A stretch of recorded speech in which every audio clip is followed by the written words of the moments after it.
Matthew chapter 18. We're going to somewhat pick up where we left off this morning. As we saw this morning, the message we started with this morning, we're going to finish it up tonight on church discipline. And when we look at something like this, I'm reminded that a lot of folks don't even know what that stuff is. They've never read it in their Bible. And their church don't practice it because they're afraid they'll lose a member and they can't brag on how many they got no more. I'm just saying this. Every time I hear him talk about the church, I hear where 2 or 3 are gathered. I seen his crowd he run with for 3.5 years, and ain't nobody dared try to run 12 and brag on it. I'd like to see a Facebook post, really, seriously, where somebody's happy just to have 12.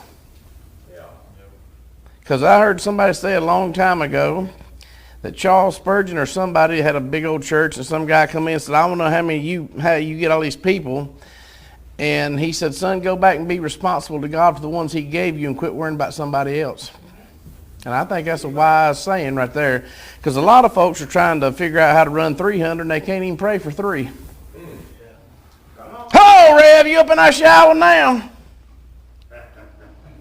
I learned that from him.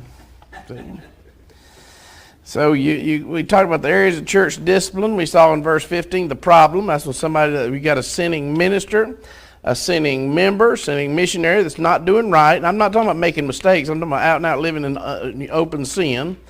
And then you got in verse 16 and 17 the process by going to them. If that don't work, go back to them more. If that don't work, go back to church. And it deals with the principle from there. If you get down to verse 20 deals with the place.